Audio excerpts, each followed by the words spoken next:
এক ইসলামী ব্যাংক থেকে এস আলম ৭০,০০০ কোটি টাকা সরিয়েছেন, 70,000 crore টাকা লন্ডারিং করেছেন। তাদের বিচারের পরিপূর্ণ রোডম্যাপ আছে এই আইনে। তারা এসে বলছেন এই আইনটাকেও তারা ল্যাপস করে দিতে চান। কেন? তাহলে ওই মানি লন্ডারিং এর চাপে পড়েছেন নাকি? যারা মানিটা লন্ডার করলো, ব্যাংকে খালি করলো, ব্যাংক থেকে কোলাটেরাল ছাড়া লোন নিয়ে গেল, যারা ব্যাংকে ভুয়া কোম্পানি তৈরি করে without submitting any collateral took loan of crores and crores of money, তো তাদেরকে সেভ করে দিচ্ছেন। তো why are you saving them? Why the government is proposing this type of lapsing ordinances? Why? What should be the ultimate benefit?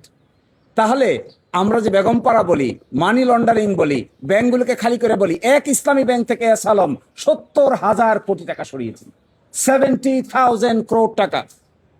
And now you, the government, is coming up with your own interpretation and giving them shelter. How? কেন?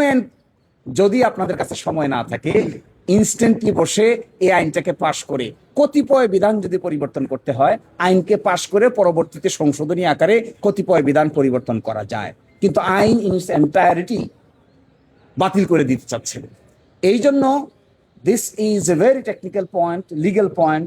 We are arguing our case on our favour, কিন্তু আমরা মনে করি এর সব কিছুর কেন্দ্রবিন্দু হলো ইন্টারিম গভর্নমেন্ট কর্তৃক গৃহীত মেজর সংস্কার প্রক্রিয়ার বিরোধিতা করছে সরকার। তারা সংখ্যাতাত্ত্বিকভাবে বলছে 100 এতটা অর্ডিনেন্স আমরা একমত হয়ে গেছি। খুঁজে দেখবেন ওই 100 একমত হওয়া 100 কতটা অর্ডিনেন্সের কথা যে বলছেন, তার মধ্যে মেজর কোনো সংস্কার পরিকল্পনা নাই। মেজর সংস্কার পরিকল্পনা আছে যে সমস্ত অধ্যাদেশে, তার মধ্যে গুরুত্বপূর্ণ 12টাকে ল্যাপস করে দিচ্ছেন।